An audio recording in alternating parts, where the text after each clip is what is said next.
Y...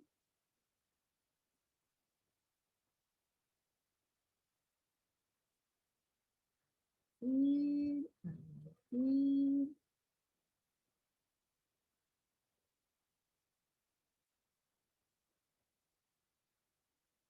Hola. Hola, aquí estamos de vuelta. Y... Estaba recordando cómo lo conocí a Marco Filardi junto con Miriam Gorban en la Cátedra de Soberanía Alimentaria, hablando de todas estas cosas, ¿no? De los alimentos saludables, y después me hice asiduo concurrente al Museo del Hambre.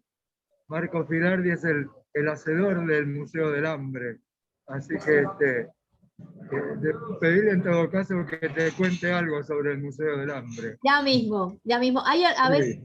esperamos si entra alguien más, pero si no, no, que yo quiero que me lo cuente. ¿Por qué tienes la mascarita puesta, cariño? Porque estoy en un bar público, estoy en un lugar Vale, público. vale, bien, ya está.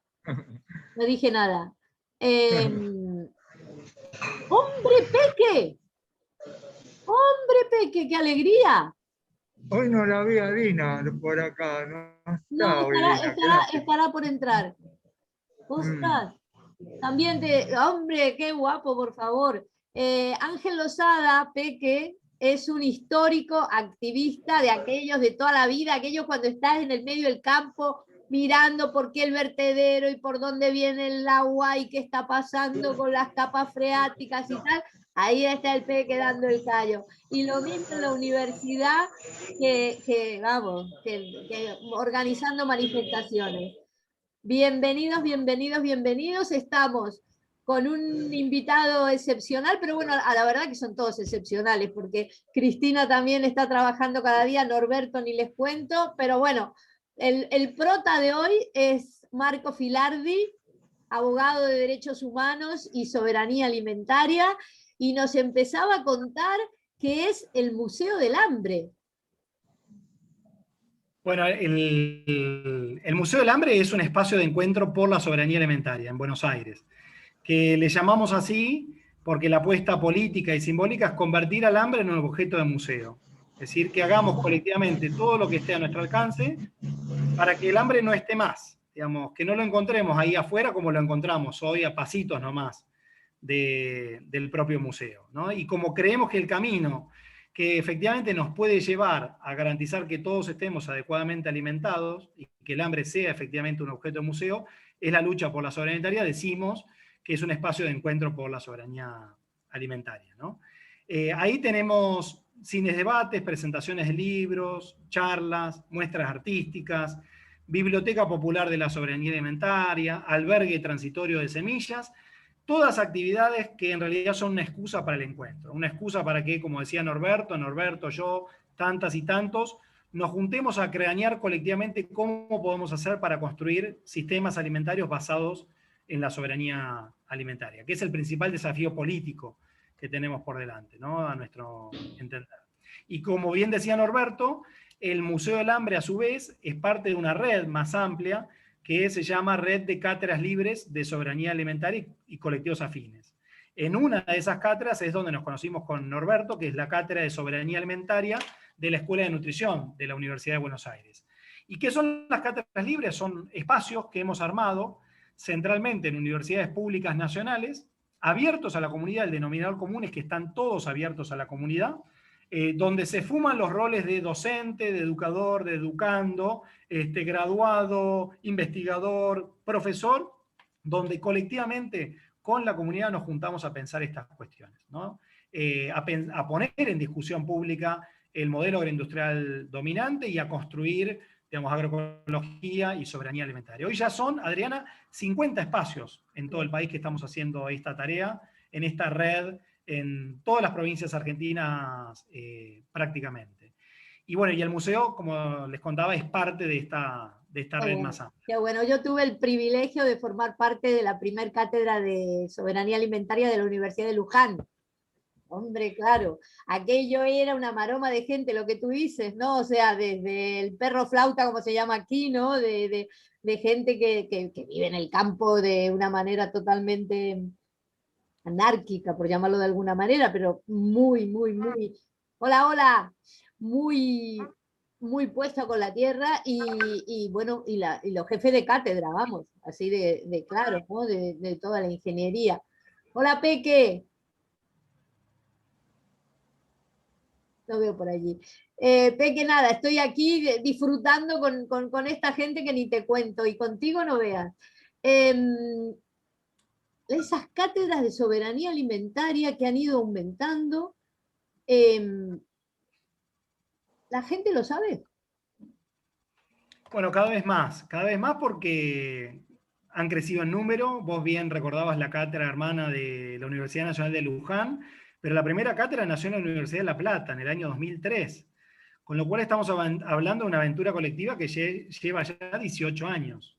Y no solamente nos proponemos dar la discusión pública, sino también incidir en políticas públicas. Entonces, cada vez más, digamos, nos estamos convirtiendo en actores de referencia, actores de consulta, ¿no? Para el diseño, para la ejecución, para la evaluación de distintas políticas públicas. Porque además, cada cátedra es un espacio autónomo en sí mismo, no hay un formato único, ¿no? Sino que ahí hay como un campo muy propicio para la explosión de la creatividad colectiva. Entonces, hay algunas cátedras que organizan, por ejemplo, ferias del productor al consumidor, hay cátedras que organizan espacios de comunicación comunitaria vinculada a la soberanía alimentaria, hay cátedras que se especializan más bien en la investigación de temas afines a la soberanía alimentaria, hay cátedras, por ejemplo, que establecen sistemas participativos de garantía agroecológica, es decir, que desde las propias cátedras, porque, por ejemplo, en la Universidad de Buenos Aires, en la Facultad de Agronomía, se ha diseñado un sistema de garantía participativa agroecológica. Entonces, la propia cátedra libre es la que valida esos procesos de producción agroecológica realizados por los productores locales que acercan sus alimentos sanos, seguros y soberanos a la feria del productor al consumidor. Entonces, necesariamente es un trabajo territorial situado, ¿no? Por ejemplo, la Cátedra Libre de San Martín de los Andes tiene una presencia muy fuerte en mapuche. Entonces se incorpora, invita a la par a rescatar todos esos saberes de los pueblos originarios, ¿no? Entonces, no hay una experiencia única y eso enriquece aún más, digamos, toda la construcción colectiva, al final de cuentas, de la red.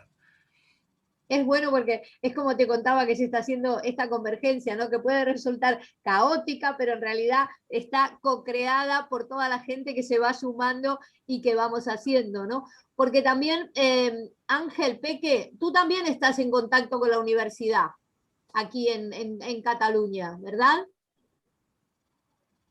Se te mueve la cámara. Peque, ¿estás por ahí? Vale. Ya intentaremos. Y todo, porque claro, yo también estuve mucho con el programa del INTA. Claro, el INTA nació en la República Argentina, claro, tú hablabas de la reorganización nacional, porque claro, fíjate qué gran mentira, ¿no? Te dicen que te van a reorganizar y lo que te hacen es matar gente para instalar un sistema político neoliberal, que es lo que estamos padeciendo hoy día, ¿no? Y si a eso fue lo que le hicieron en el 55 a Perón, y crearon el INTA, ¿no? Que viene de allí también. La llamaron Revolución Libertadora, ¿no? Y en la jerga quedó Revolución Fusiladora, ¿no? Y el INTA se creó allí, y tú sabes que yo me enteré porque una de las científicas que trabajaba en el INTA fue una de esas desaparecidas, de tantos desaparecidos, pero fue una desaparecida de Flores, si no te miento, Flores Caballito, creo que era, donde era científica, o sea, no tenía ninguna relación política, o sea, su trabajo era como muy específico, ¿no? Y entonces su hijo, que terminó, bueno, que en ese momento cuando se le hizo el homenaje, que se puso aquellas baldosas que se están poniendo y tal, que se han puesto, su hijo también trabaja en el INTA. Entonces, el INTA estaba llevando adelante Pro Huerta, donde era un programa que yo creo que sobrevivió a Macri, ¿no? ¿O cómo fue? Sí, sí, sobrevivió. De hecho, ya tiene más de 30 años el Pro Huerta. Es decir, si hay una política de Estado que pudimos conseguir, es la política del Pro Huerta, que ha trascendido las gestiones y que ciertamente es una política muy interesante, ¿no? Porque es justamente una política de promoción de huertas familiares, de huertas comunitarias, de huertas escolares, que ha tenido sus vaivenes, ¿no? No ha sido un crecimiento sostenido, por ejemplo, en donde ha tenido la mayor explosión el ProHuerta en términos de números de huertas efectivamente realizadas ha sido en la crisis del 2001, ¿no? Donde la necesidad era tan apremiante, 50% de la población debajo de la línea de pobreza, la gente salió a armar huertas en los barrios para llevarse algo a la boca, ¿no? Después, cuando empezó a recuperar la situación económica, muchas de esas huertas se perdieron, ¿no? Y ahora, en el contexto de crisis que estamos viviendo, vemos también una nueva explosión de las huertas en todos lados. Pero también, y esto Norberto no me va a dejar mentir, hay un crecimiento sostenido cada vez mayor, ¿no? De las huertas, como algo más sostenible que no está asociado exclusivamente a la crisis económica, como podía haber sido el fenómeno del 2001, ¿no? Pero ciertamente una política muy interesante en el marco de un organismo muy complejo, porque el Instituto Nacional de Tecnología Agropecuaria siempre fue un organismo que tiene una gran presencia territorial, ¿no? Es tremenda la presencia territorial que tiene ese organismo, y muy complejo hacia adentro. O sea, dentro del mismo organismo conviven o coexisten o pugnan entre sí dos paradigmas alimentarios distintos, ¿no? Vos tenés actores dentro del INTA que trabajan claramente para la legitimación y reproducción de los agronegocios, y concretamente del modelo de agronegocio transgénico, pero también tenés técnicos referentes del INTA que trabajan por la agroecología, trabajan seriamente apoyando la agricultura familiar campesina indígena, es decir, hay un modelos en disputa y el INTA también se encuentra atravesado por esos modelos en disputa, ¿no? Por eso, como vos bien señalabas, el INTA tuvo muchos desaparecidos, es decir, gente que venía trabajando, involucrada en los barrios, en procesos de extensión rural, con comunidades campesinas, organizándolos en defensa de sus derechos, que fue desaparecida por la dictadura militar también. Entonces, nuevamente, un organismo complejo, hacia dentro, heterogéneo y en disputa, ¿no? Parte de la disputa por las políticas públicas es la disputa hacia el interior de estos organismos. Nosotros siempre decimos, imagínate, Adriana, siempre incluso con Norberto, el potencial transformador que tendría que, por ejemplo, una sola medida, que el INTA, que el directorio del INTA decida genuinamente apoyar a la agricultura familiar campesina indígena y a la agroecología como la centralidad de su intervención. Con una lógica impecable, porque podrían decir, bueno, los grandes terratenientes, los pools de siembra, tienen el capital suficiente para pagar a sus asesores privados, ¿no? El Estado tiene que estar presente ahí donde más se lo necesita. Y donde más se lo necesita es justamente en la agricultura familiar campesina indígena, la necesidad de transitar hacia otro modelo verdaderamente alimentario basado en la agroecología. Imagínate si el directorio del INTA hoy dijera, bueno, ciertamente nuestra directriz política para los próximos años va a ser el fortalecimiento de la agricultura familiar campesina indígena, la economía social y popular y de la producción de alimentos sanos para el mercado interno. Lo transformador, lo revolucionario que sería tan solo una de esas medidas. Bueno, eso no sucede por los intereses en juego y por las disputas que hay dentro de ese organismo. Entonces hoy es un organismo que tiene expresiones de lo más variopintas en los distintos... De los más variopintas, porque ya lo tenía, yo me acuerdo Tecnópolis, ¿no? Visitar Tecnópolis, y de repente tenías a ProHuerta y al INTA y allí, además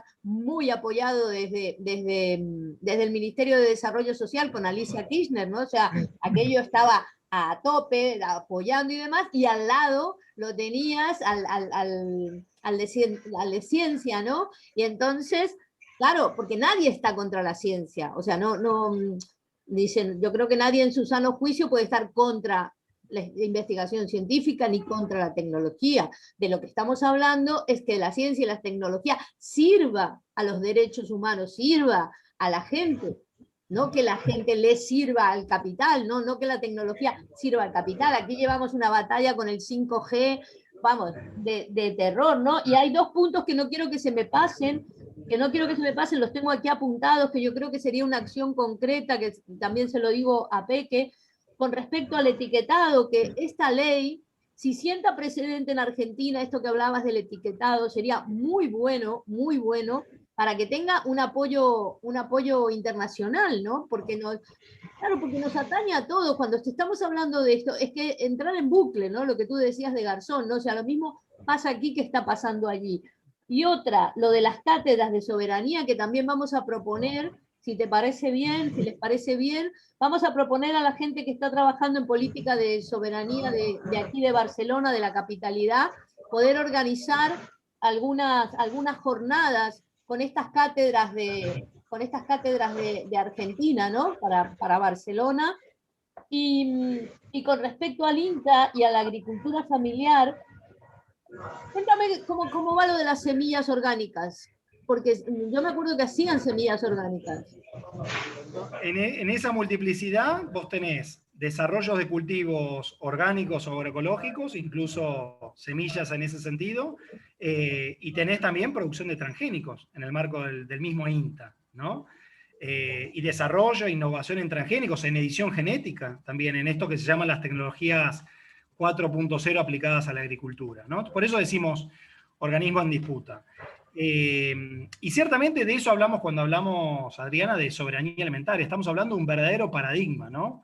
Antitético, contrapuesto y superador de ese modelo agroindustrial dominante, ¿no? Esto que parece abstracto, hablamos de ese modelo de agronegocio transgénico impuesto en nuestro país desde el año 96 y que implica que hoy el 80% de nuestra superficie cultivada esté destinada, en vez de producir alimentos para satisfacer las necesidades de nuestro pueblo, está, digamos, destinada a producir unos pocos commodities transgénicos tolerantes a venenos para exportar a otros mercados, como puede ser la Unión Europea o como puede ser el sudeste asiático, ¿no? Centralmente China. Marcos, Y ese modelo... una pregunta después. Sí, claro, Sí. Norberto. En el caso de... hay situaciones que creo que cambiaron, por ejemplo, el hecho de que esté Cerdá en una dirección de agroecología, que es una cosa que resulta un poco inédita. Parece como que hay una apuesta en cierto sentido para cambiar la cosa, ¿no? Que esté Cerdá y que haya cada vez más instituciones educativas, tanto sea universidades como otros colegios, cada vez más comprometidos con el tema de las huertas, inclusive que se fomente las huertas a nivel de las propias intendencias, o sea, cada vez hay más intendencias que están como en Moreno, en el otro día inauguraron en Escobar, huertas, entonces parece que hay un empuje distinto al del 2001, que era algo más como una búsqueda individual, ahora hay un cierto apoyo a partir de las instituciones. ¿Cómo lo ves eso?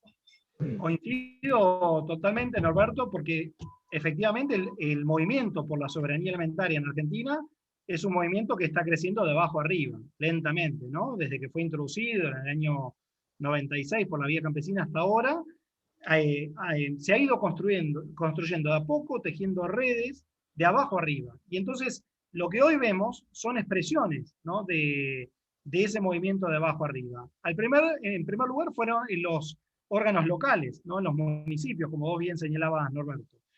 Sin ir más lejos, yo pienso en Gualeguaychú, ¿no? Un municipio en la provincia de Entre Ríos que no solamente avanzó sobre la prohibición del glifosato, el herbicida más usado en este modelo de agronegocio transgénico en nuestro país, sino que también se propuso la transición del sistema alimentario local de lo que es actualmente a otro basado en la agroecología, ¿no?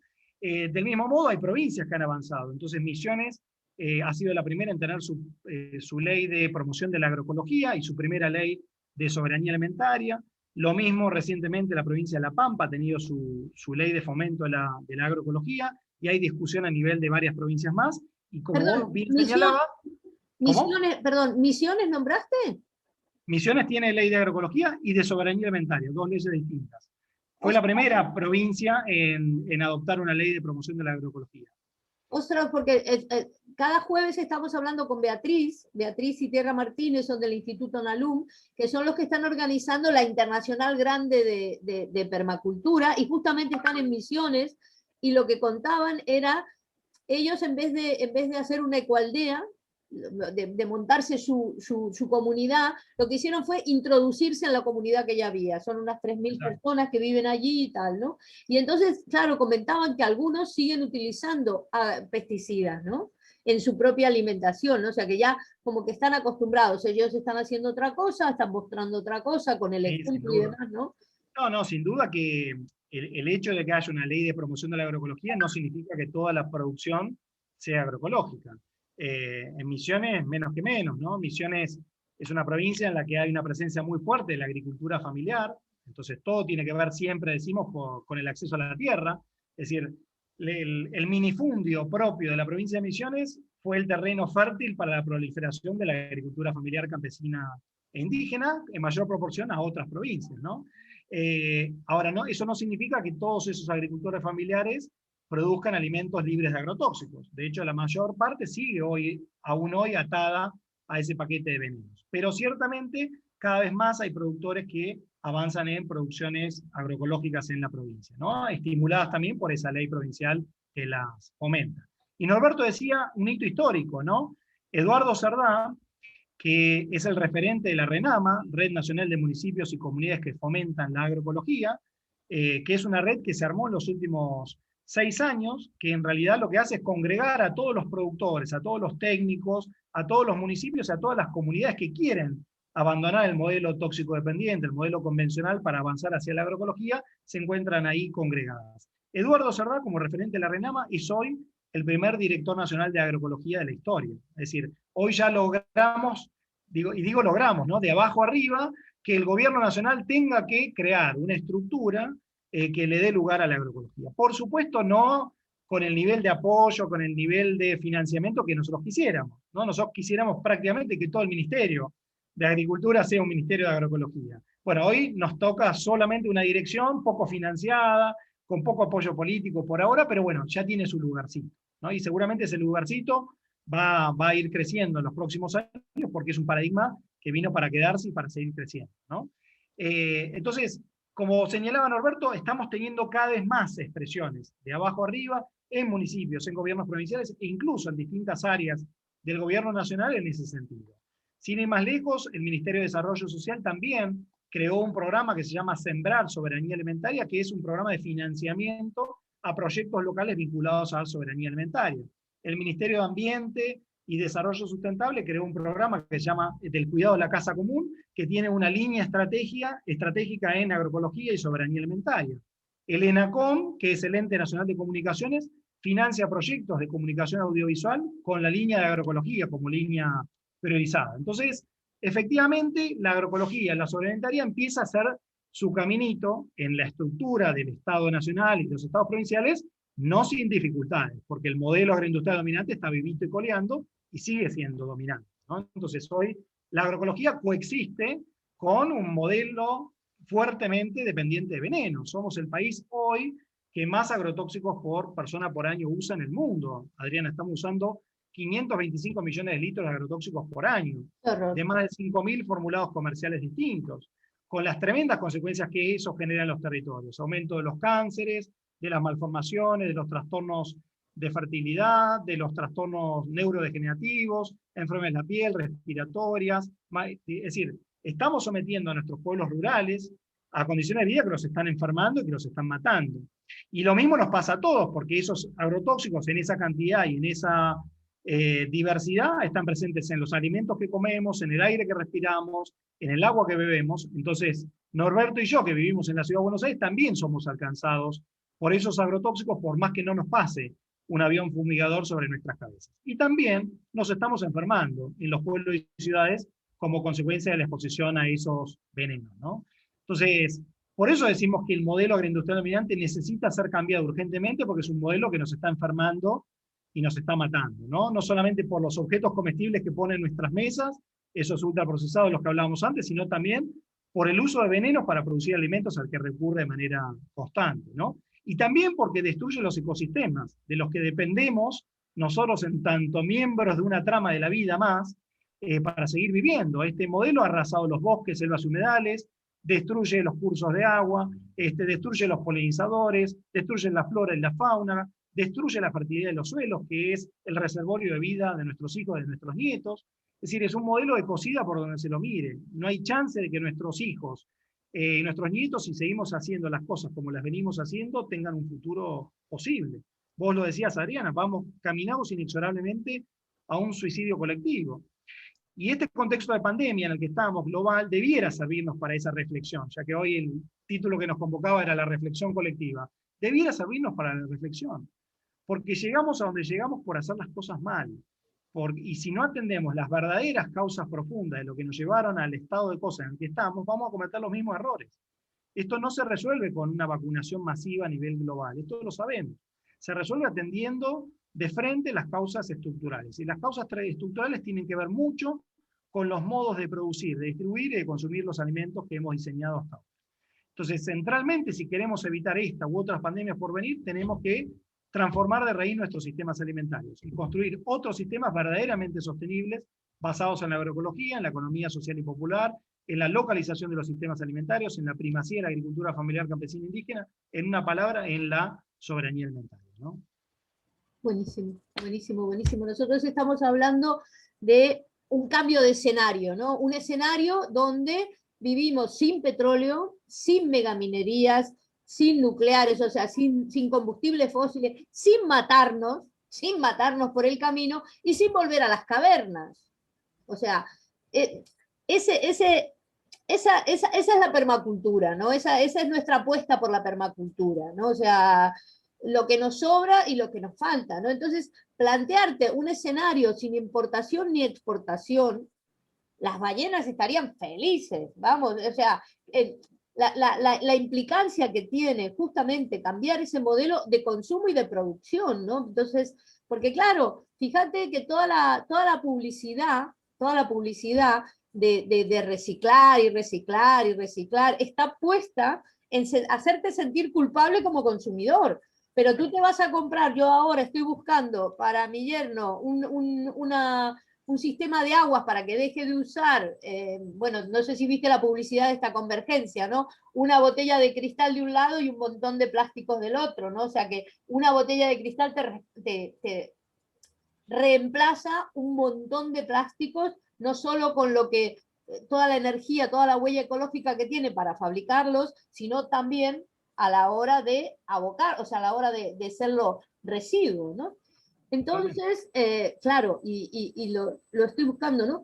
Entonces, yo creo que la importación y la exportación tiene que ser de saberes, ¿no? Aprovechar por eso te digo que no estamos en contra de la tecnología, pero que la tecnología sea utilizada justamente al servicio un poco de la gente. Y lo que no podemos, no tocar el tema de los incendios de la Patagonia, ¿no? O sea, igual yo tenía... De la Patagonia en este momento, pero lo cierto es que el año pasado hemos tenido la mitad del país bajo el fuego. Y esto tiene mucho que ver con estos modelos extractivos impuestos en los territorios, ¿no? Porque de la mano de... primero, el ciclo de, digamos, inundación, sequía que venimos enfrentando en los últimos años, que tiene mucho que ver con el modelo agroindustrial. Porque ciertamente este modelo agroindustrial es el responsable de la mayor cantidad de emisiones de gases de efecto invernadero, responsables de la crisis climática, que entre otras cosas altera los patrones de regulación de humedad y suelo. Pero pensemos también la deforestación a la que dio lugar esta política de monocultivos. Un bosque nativo absorbe 360 milímetros de agua por hora.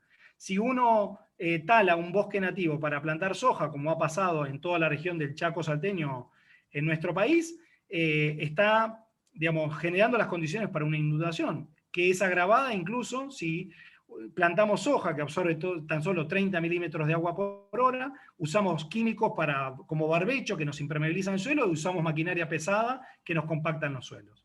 Entonces, hace 2 años vos viajabas por Argentina, Adriana, y tenías la mitad del país bajo el agua. Y el año pasado tuvimos la mitad del país en sequía crónica y bajo fuego. Y encima, esa sequía crónica existente, derivada del propio modelo agroindustrial, alimentada por incendios intencionales. ¿Justamente para qué? Para que esos bosques nativos que quedaban por prender fuego sean convertidos a nuevos usos de suelo. Darle lugar a nuevas actividades extractivas, megamineras, proyectos inmobiliarios de extractivismo urbano, agronegocios de todo tipo, ¿no? Ahí un breve parche que hubo, es decir, por un lado nos sacaron de la discusión de la ley de humedales que veníamos bregando en ese contexto y se aprobó tan solo una ley que restringe el cambio de uso de suelo cuando se genera un incendio, ¿no? Pero hay que pensarlo en términos sistémicos, ¿no?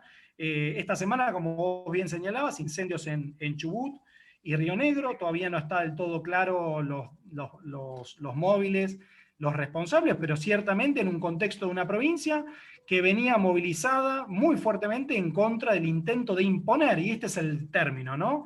Imponer la megaminería en los territorios, ¿no? Sí, sí. Y esto interpela también a nuestras democracias, Adriana, por eso yo hablo mucho de lo de impuesto, porque un ejemplo más claro como el de Chubut no puede haber. digamos, donde el pueblo de manera más inequívoca no se puede expresar, como lo ha hecho el pueblo chubutense, en contra del intento de un gobernador que llega al poder prometiendo que no va a habilitar la megaminería y cuando llega al poder lo primero que hace es intentar esa zonificación minera. Entonces, entran en crisis nuestros sistemas representativos, nuestros sistemas de democracia, porque al final de cuentas vemos que asistimos a una verdadera corpocracia, ¿no? No son los elegidos, los Corpocracia, representantes. ¿cómo me gusta? Me lo apunto, corpocracia. Fíjate tú que hoy en Galicia se está poniendo a los gallegos, o sea, me lo contaba una chiquita gallega, nos quedan 10 minutitos, te cuento esto y ya hacemos una vuelta. En Galicia están promocionando el litio, como que las minas de litio son fantásticas, como que los gallegos van a llegar a la luna, viste que hay una canción que hay un gallego en la luna, como que su sistema económico va a resultar fabuloso porque están aprobando las minas de litio que hay en Galicia. Mientras tanto, la Guardia Civil te está parando en todas las carreteras porque han puesto la vacunación obligatoria, no solo con las mascaritas, sino que además en un acto en una, ¿cómo fue la palabra que usaste? Una imposición, no, una invasión tampoco, como la palabra exacta. Imposición. Una imposición que a todo lo que signifique una reflexión, te llaman conspiranoico, terraplanista, que tú no te crees en nada, que vamos, poco más o menos que eres un terrorista, ¿no? Y eso está pasando hoy en Galicia. Y en la otra punta, en Cádiz, se frenaron las vacunaciones, porque en una primera camada de vacunación me parece que hubo 150 muertos. No quiero entrar en una guerra de cifras, pero hubo muertos directos por problemas de la vacuna, ¿no? O sea, se vacunaron y se murieron. No solamente los ancianos, sino los cuidadores, ¿no? Entonces, fíjate que en un país como España, con estas comunidades autónomas que tienen estas mismas referentes de autogobiernos, ¿no? de comunidades autónomas, que una puede ser una cosa y la otra, que es un poco el modelo federativo, el modelo republicano, ¿no? Que ya me querrán colgar del palo mayor porque no es una república, pero vamos, pero sí hay un autogobierno por las comunidades autónomas, lo mismo que hay un autogobierno en las provincias de Argentina, las contradicciones totalmente extremas, ¿no?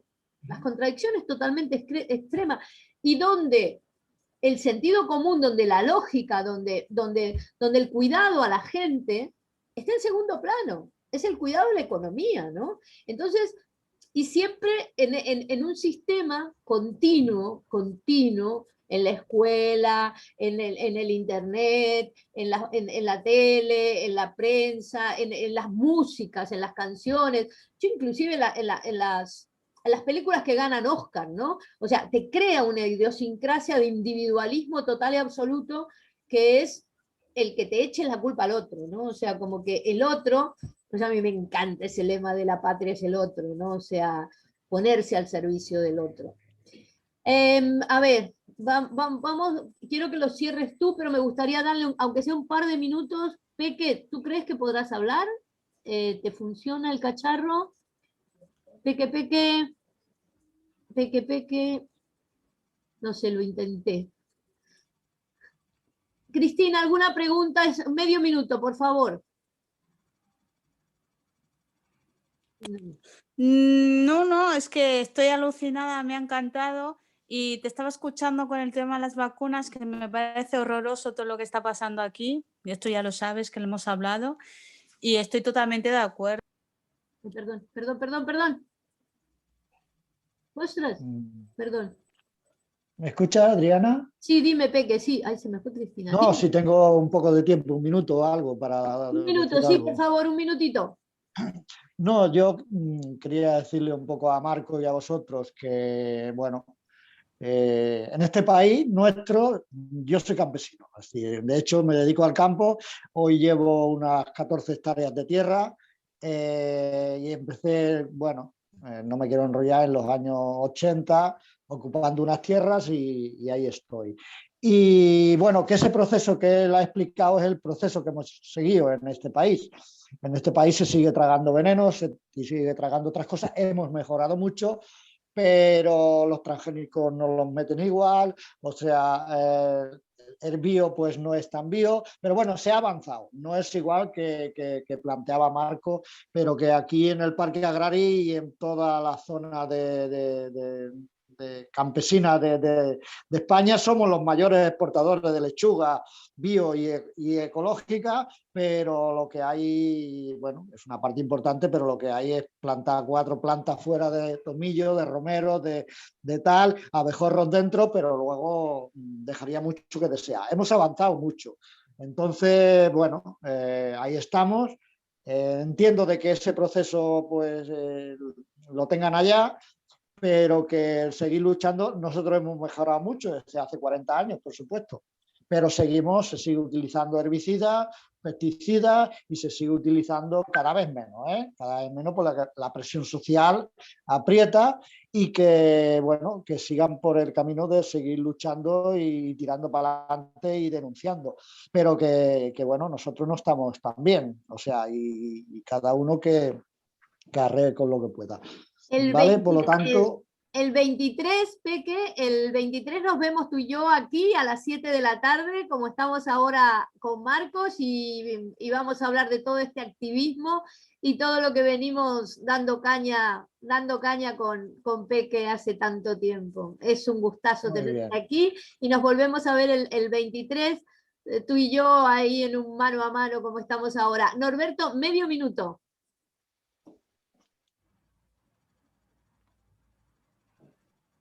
¿Entras? Estás muteado, Norberto.